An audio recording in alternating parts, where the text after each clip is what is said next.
What's going on, guys? My name is Koops and welcome to Nintendo Talk, the series where I give my opinions on all things Nintendo and all things gaming. And in today's episode, we're going to be talking about the Nintendo 2018 E3 Invitationals. So, about a couple of weeks ago at this point, Nintendo announced that they would be doing two E3 Invitational tournaments based around Splatoon 2 and Smash 5. Nintendo has had invitationals for both of these series already, with them having a Smash 5 invitational around 3 years ago, and with the Splatoon 2 invitational being last year. Nintendo should have at least a good sort of like basis to go off of when playing these two events, and yeah, I have like complete confidence that these events are going to be really like big in the esports community. So I'm going to start off by like taking a look at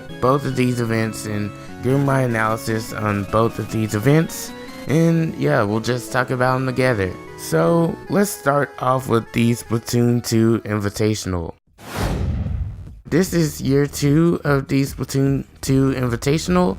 Last year was the first year, and yeah, I'd say it went pretty good last year. For those of you that didn't know, there was a Splatoon Invitational last year where 4 teams from Japan, Australia, New Zealand, Europe, and the US would be able to compete against each other. They basically got this huge trophy at the end of the presentation or the end of the tournament. The 4 teams that went last year were Team Deadbeat, Dynamute, the Blue Ringed Octolings, and Rising Moon.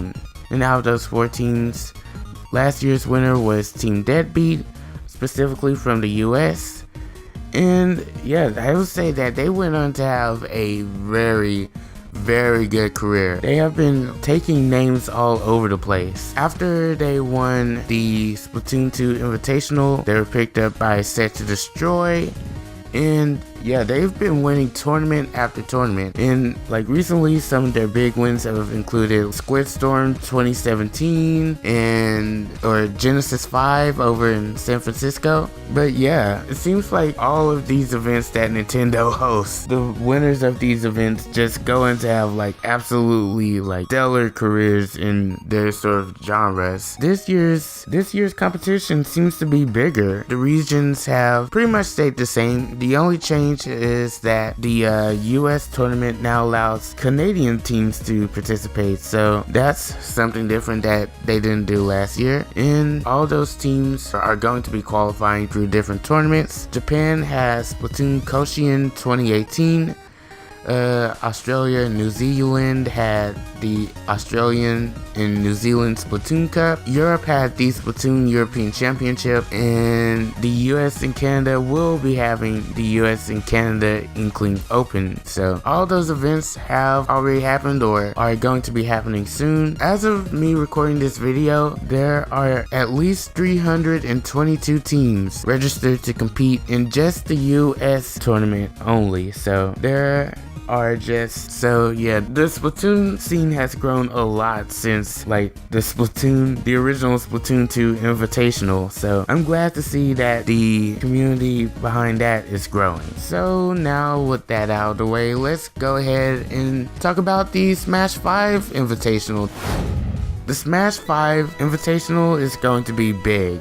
It's going to be like a very big event amongst the Nintendo community, because not only is the Smash Invitational returning for the first time in 3 years, but it's our very first look at Smash 5. So this is what Nintendo is going to be debuting Smash 5 for, and this is basically what we're going to be seeing in the game, and this is make it or break it basically. So this tournament is basically all just going to be around basically getting our first impressions. It's kind of going to be like the Splatoon 2 and ARMS Invitationals of last year, to be honest with you guys. So to talk about the last time that Nintendo held a Smash Invitational, the last winner was Zero, who was picked up by Team Solo Mid, or TSM, and he is currently the winningest player in Smash 4 history.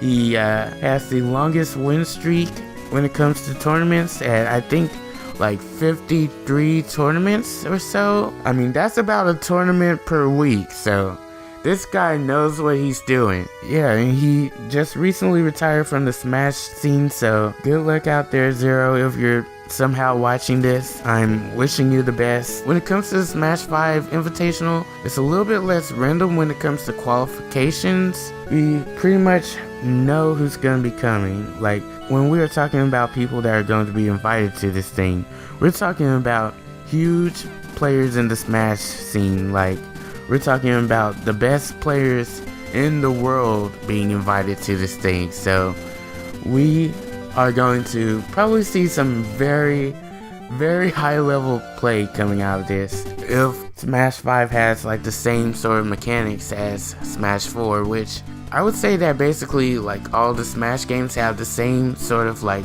gameplay style and mechanics and stuff. So I think we're going to see some very like high level play. It's going to be fun to see the players kind of adapt to the new styles of the characters, in my opinion, because like these characters are more than likely going to change, and we know that there are going to be like new characters. For example, we know for sure that the Inklings are going to be coming to Smash, and we actually like don't even know other characters besides that, but I'm pretty sure that there are going to be other characters introduced into Smash 5 as well as time goes on, and I'll be very glad to see who actually makes it. If you want to know what characters I would like to have in Smash 5, I made a video specifically talking about the top 3 characters I want in Smash 5.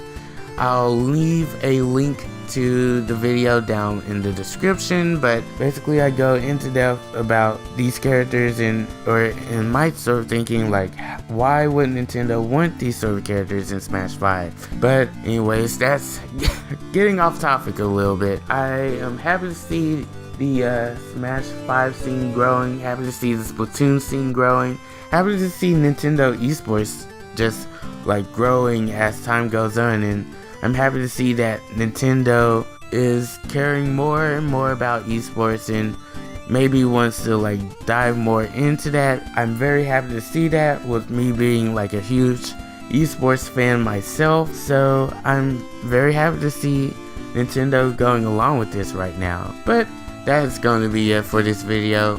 If you do enjoy, make sure to hit that like button, subscribe, and also turn notifications to stay up to date with my posts. Leave some comments down below to say what kind of things you would like to see Nintendo do as far as the esports scene in the comments below.